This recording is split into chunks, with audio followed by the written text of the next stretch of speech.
Planilhas, roteiros, cronogramas para apresentar, mas aqui agora, falando com vocês, eu imaginei que a gente podia fazer um exercício de como pensar num orçamento, como pensar numa realização. Então eu pensei em fazer um poema para vocês, e nesse poema vai aparecer personagem, objeto de arte, figurino, cenário, locação, estúdio. Onde será que a gente faria esse poema? Como é que a gente pegaria esse poema, essas palavras, e realizaria em atos, em expressões artísticas? E toda vez que eu falo em ato, em expressão artística, eu estou falando em orçamento. Eu estou falando na ciência do dia a dia. O que eu faço primeiro, o que eu faço depois. Combinado? Eu vou fazer o poema para vocês, tá bom?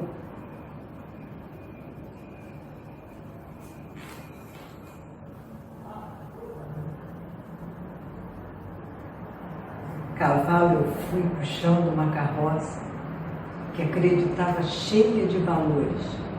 Estrada dura, pedra, areia grossa, sangrando as patas e me causando dores. Segui puxando, crendo na alegria que fosse dar no fim de algum caminho. Abandonei promessas, fantasias, sempre arrastando peso com carinho.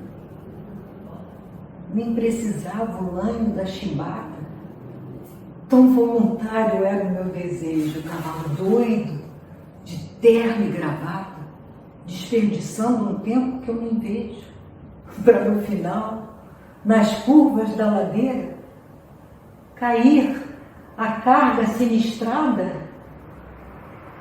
que além de pó, bagulhos e besteiras, não era minha e nem valia nada. Cavalo doido, de Rubens Serrano. Bom, o que a gente percebeu aqui? Eu estou com os meus amigos câmera, meu querido técnico de som, de contrarregragem. Temos um set aqui, uma iluminação, um tripézinho, uma câmera. E aí a gente vai imaginar o que é que a gente poderia fazer.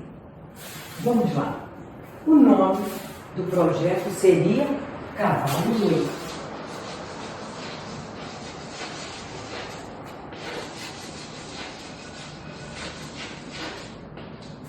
Qual é o meu primeiro custo? Cavalo. Qual é o meu primeiro custo? Direitos autorais do autor.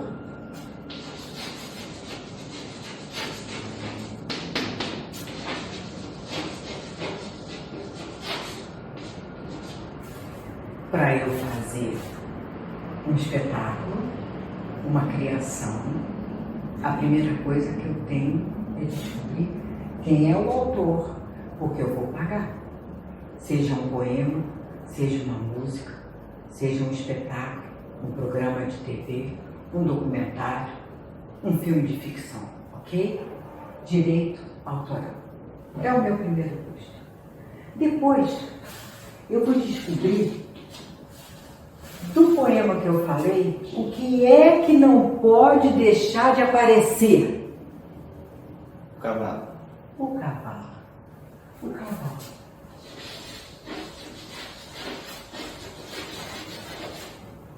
Quem é esse cavalo? É um animal? Um ator? Um personagem?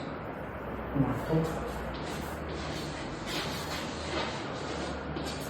Então, eu tenho o direito autoral, eu tenho o ator, que vai ser o cavalo. E depois? Onde esse ator vai falar? Esse ator vai falar no estúdio? Atrás dele tem um cenário, com pedra, cascalho, areia dura? Pode ser um cenário.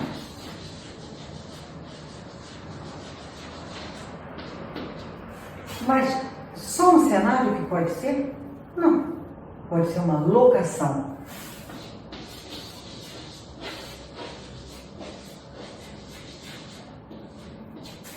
Pode ser uma locação.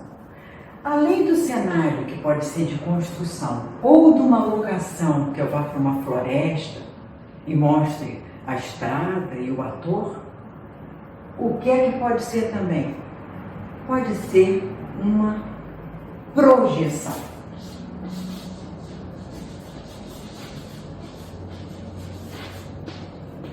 Ok, paguei o direito autoral, negociei o ator, fiz teste, estou satisfeita.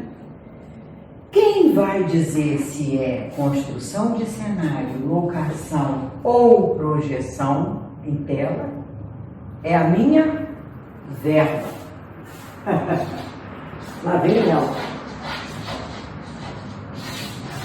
Isso determina de que forma eu vou apresentar Cavalo Doido, sem comprometer o conteúdo.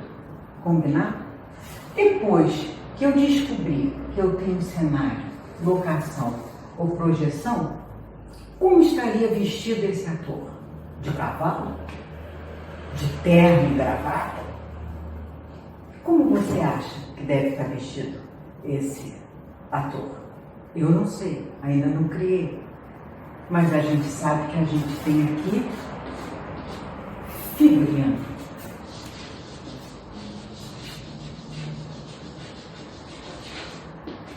Junto com o figurino, eu tenho maquiagem.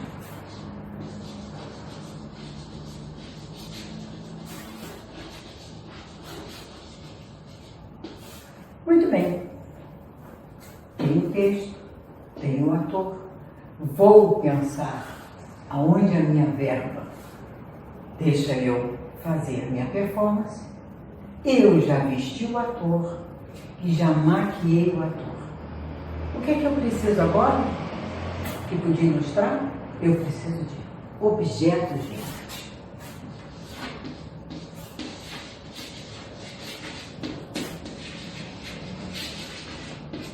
E depois que eu tenho o cavalo, o texto, o cenário, o figurino, a maquiagem, o objeto de arte. O que é que eu tenho? Eu tenho uma coisa muito importante. Eu tenho a gravação. Não é verdade? Então entra aqui uma que é a minha equipe técnica.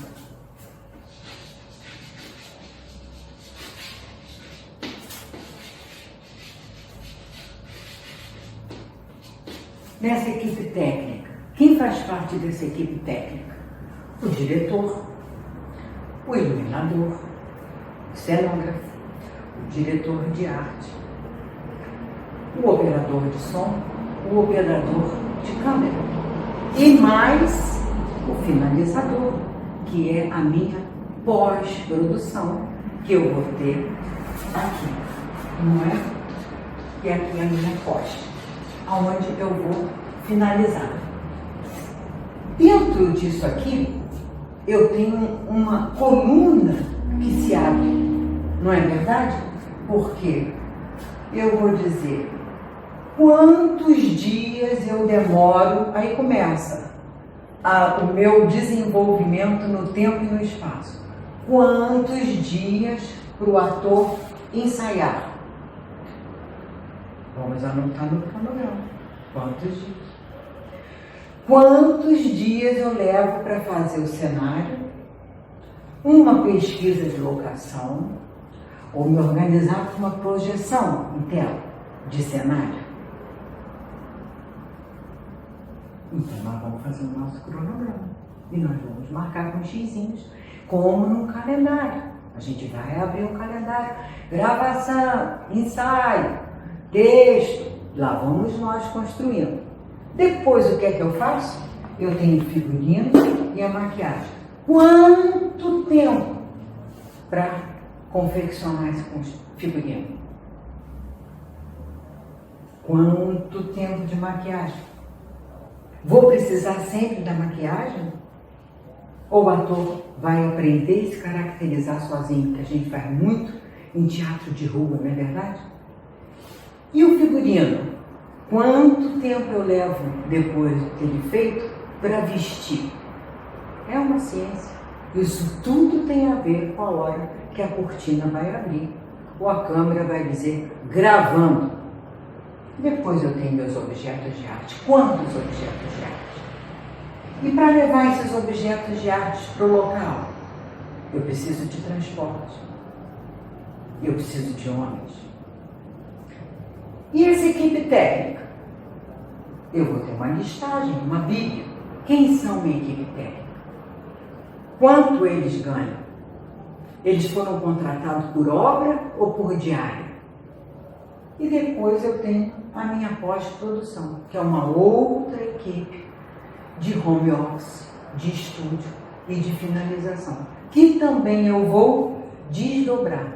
Cada item desse tem intrínseco em si o transporte e a alimentação.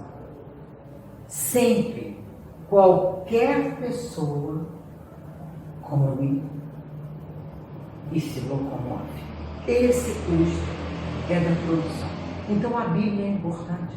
Quantas pessoas você vai descobrir que tem na equipe? Quantos dias você vai ter de ensaio? Quantos dias você vai ter de gravação? Quantos dias você vai ter de construção de cenário, de figurino? Quantos dias você vai ter de pós-produção? Ora, quando você abrir esse calendário e colocar, você vai saber, por cabeça, quanto você vai gastar de alimentação e de transporte. Essa é a base de uma produção. Então, o que é que não pode deixar de ter? O ator? Não posso deixar de ter o ator. Ou, de repente, será que eu penso que eu não vou ter um ator em cena? Posso. Eu posso fazer em mímica. Ah, é? E o que eu vou fazer com o texto? O texto vem em BG. Eu tenho um ator fazendo. E eu tenho por trás da gravação a contação de história. Eu esqueci uma coisa importante aqui, que é a trilha sonora. Não é verdade? Porque seco assim, ninguém aguenta. Agora, se você põe cavalo doido, com sonoplastia da ladeira, caindo a carga na estrada, aquele pó, na hora que vira tudo pó, bagulhos e besteira. Se você tem uma gravata apertada, você pode fazer isso até em desenho. Não é verdade? E depois você pode juntar esses desenhos e falar o seu texto em off. Então, a criação é o número 1. A criação vai definir como que vamos apresentar Cavalo Doido para você. E o que é que determina essa criação? A verba. Não tem jeito. Essa verba vai definir o que é que nós vamos criar.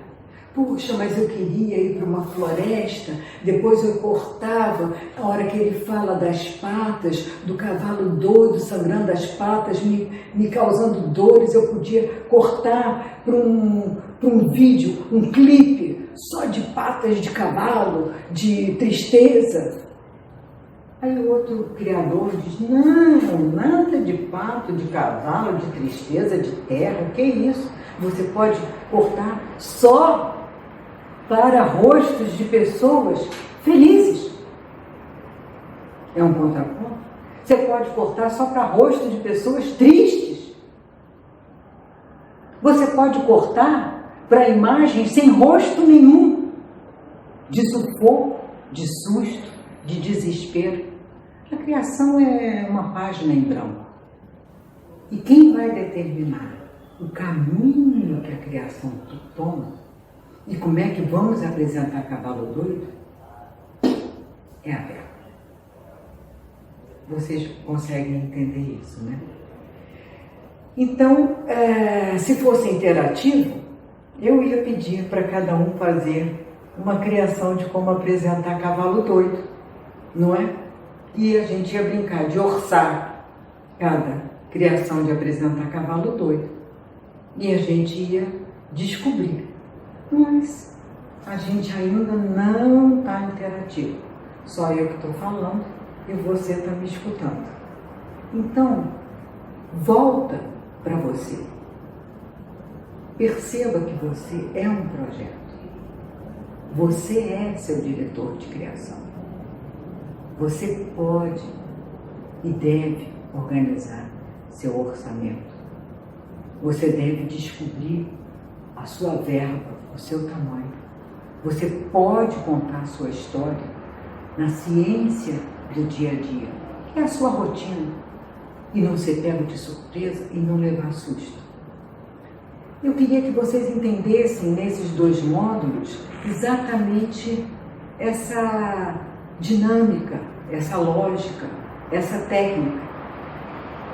E dizer para vocês que um orçamento e uma produção é tudo aquilo da maneira como o Criador viu. Eu mostrei para vocês que há várias maneiras de você contar Cavalo Doido. Você deve estar imaginando que o seu cavalo vem de uma montanha, o outro está andando pela praia, o outro está no estúdio. Você conta a sua história como você quiser. Por isso, quando eu digo que você é seu projeto, você é um projeto. Você pode descobrir aquilo que você pensa, aquilo que você realiza, o seu sonho. E você é o nome dele. Transformar isso num papel.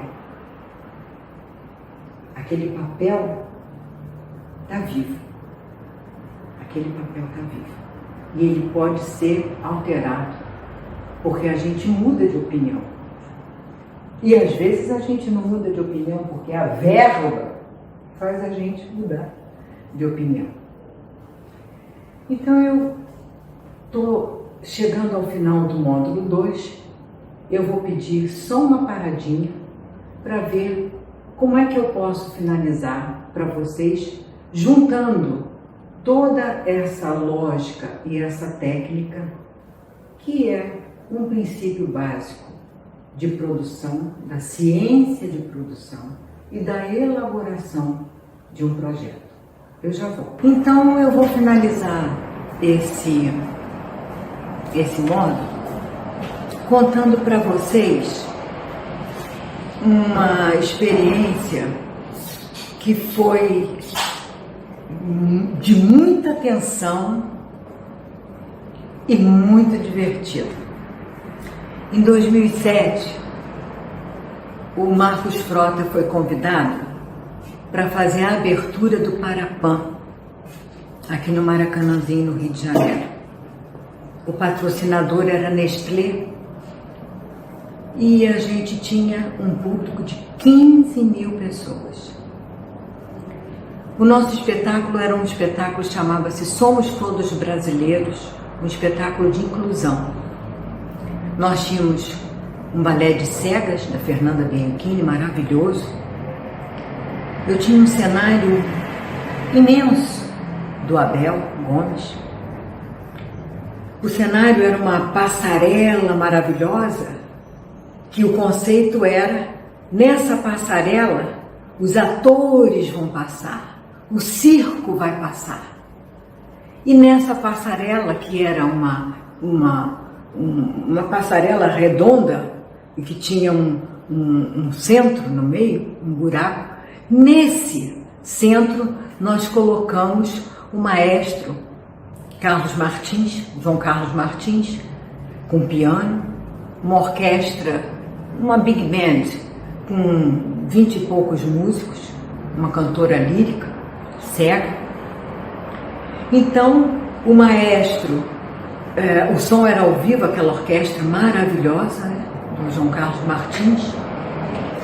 E naquela passarela o conceito era esse, do picadeiro. Os artistas se apresentavam.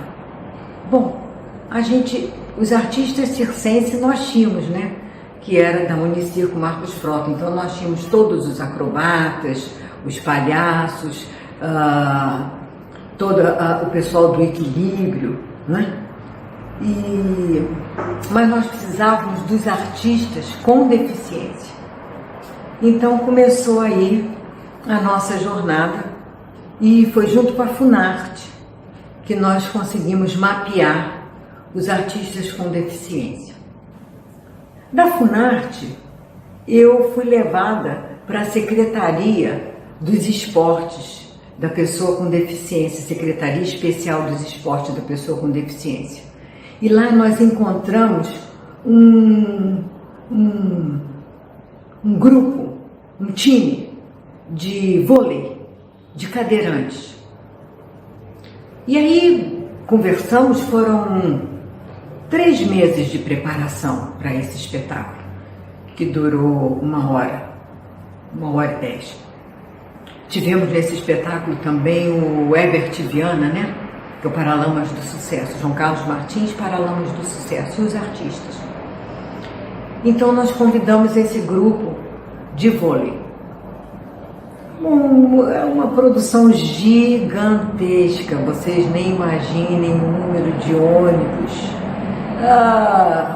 Eu tinha um elenco de 150 pessoas, um total de 400 pessoas trabalhando na produção, desde catering, transporte, alimentação, cenário, estúdio, organização, uma superprodução.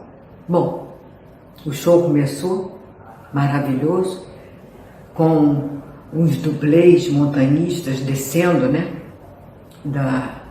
das suas cordas, anunciando que o show estava começando. Subiu uma grande cortina, o balé se apresentou, a cantora lírica dançou e chegou a hora então de entrar aquele grupo de cadeirantes. O grupo entrou e foi dar a volta na passarela como a gente tinha marcado no roteiro. Eram 3 voltas. 1, 2.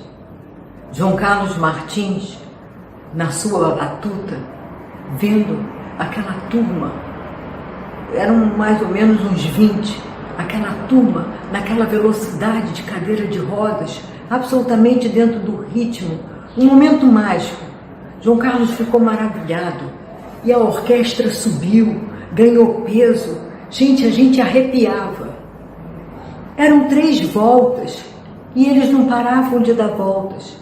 O Marcos Frota gritava: sai, sai, sai daí, sai daí. E a gente ria chorando, os pelos desse tamanho. Aqueles meninos, aqueles atletas paraolímpicos entraram numa catarse. Não tinha como mandar mais eles saírem. Não pararam de dar volta, não pararam de dar volta e a gente não sabia o que fazer. Bom, era tanta pressão, era tanto desespero, não tinha como entrar no palco e mandar eles saírem. Não tinha, eu tinha o chefe deles, né, que era para eles irem. O chefe deles saiu pela rampa várias vezes e voltou da rampa e eles não conseguiam parar de circular. Cada vez mais aumentava a velocidade. Logo depois entrava o Herbert Viana. Eu tinha comprado lá em São Paulo, mandei uma produtora comprar lá em São Paulo, umas lanterninhas, porque o Herbert Viana ia começar a parte dele do show cantando as Lanternas dos Afogados. E eu falei: Marcos, a gente tem que desligar a luz. A hora que a gente desligar a luz, o cenário todo, que era aquela passarela, tinha aquelas luzezinhas de LED, né, de picadeiro, né? Eu falei, gente, desliga a luz inteira. Não, eles vão cair de cima da passarela. Não, não vão cair de cima da passarela porque está montado. Eles vão ver que vai abaixar a adrenalina. Mas como é que nós vamos fazer? Eu falei, pelo amor de Deus, vamos distribuir as lanternas. E aí, enquanto aquela turma não parava de circular, o público de 15 mil pessoas aplaudindo, urrando, foi uma catarse. A gente conseguiu vários produtores, assistentes de produção, entrou todo mundo que eu via na minha frente, pegando aquelas lanterninhas e entrando pelas cadeiras e as fileiras, muito rápido, e distribuímos aquelas lanterninhas. E eu avisei para todos, quer dizer, eu fui aquela que avisei e tive vários porta-voz. Então eles distribuíram aquelas lanterninhas dizendo, quando a luz apagar, pisquem as lanternas. E eu fui morrendo de medo, lá no minha house mix de luz, e falei, blackout! E o Maracanãzinho apagou. Só ficou a borda da passarela. E o público que gritava, acendendo a lanterninha, acendendo a lanterninha, acendendo a lanterninha. No meio daqueles cadeirantes, entrou o Herbert Viana de cadeira e começou a cantar. Ali, aquele pessoal que ainda estava no palco, aqueles atletas, foram parando de rodar, foram acalmando, foram voltando a si, conseguindo perceber onde é que estavam as rampas de fuga e foram saindo. E a banda do Herbert Viana foi entrando, já estava tocando, foram entrando. Realmente não era assim que estava marcado no roteiro. Era o João Carlos que chamava o Herbert Viana, mas não foi assim que aconteceu. Houve um blackout que parecia que foi roteiro. Todo mundo deu os parabéns e disse, mas que ideia maravilhosa esse blackout, essas lanternas. E foi uma solução. Foi essa a solução. E ficou lindo. E ficou lindo. Eu guardo no meu coração até hoje. O que eu quero contar para vocês é que tem a verba, tem o orçamento, tem a ciência do dia a dia, tem o roteiro, mas tem a arte, tem nós, o nosso coração. É ele que manda. Eu não sei como. Acontece uma coisa e não é mais você. Quando você monta tudo e entrega para o palco, aquilo está vivo, tem personalidade. Você não é mais ninguém. Procura seu lugar, assiste e aguarda, porque você vai ter que ter uma boa ideia a qualquer momento. É isso, gente. Eu deixo aqui um beijo carinhoso para vocês. Espero que vocês tenham gostado, não é? Quem sabe esse programa se desenvolva, a gente consiga fazer algumas oficinas com interatividade, eu recebendo aqui o projeto pessoal de vocês, a gente construindo planilha juntos. Quem sabe a gente consiga, até num desenvolvimento e num estudo, desenhar esse projeto maravilhoso que se chama Armazém do Bem. Eu tive com a Emily há coisa de 2 anos e nós montamos um projeto chamado Metamorfose da Caixa Preta para a lei do ISS. Tivemos ele aprovado. Depois nós montamos Caixa Preta Mídia Centro, que era montar uma estação de interatividade através de computador na internet para trocar, para fazer a difusão de conhecimento da arte através do palco escola. Os 2 projetos foram aprovados na lei do incentivo, mas a gente não conseguiu patrocínio. Mas a arte tem poder. Hoje eu estou aqui no Armazém do Bem, que é um produto da ideia da caixa preta, Metamorfoses, e que é a ideia do Mídia Centro, hoje nascendo como pode nascer da resistência e da vontade. A gente tem a caixa preta, Metamorfoses da caixa preta, junto com o Mídia Centro, virando um portal, um local onde a gente vai acolher as várias expressões de arte. A arte tem poder. A arte tem poder. Armazém do Bem é um produto maravilhoso que junta Metamorfoses da Caixa Preta, Mídia Centro, Palco Escola, um portal de conteúdo que acolhe você. Gente, eu fico por aqui. Um beijo. Valeu!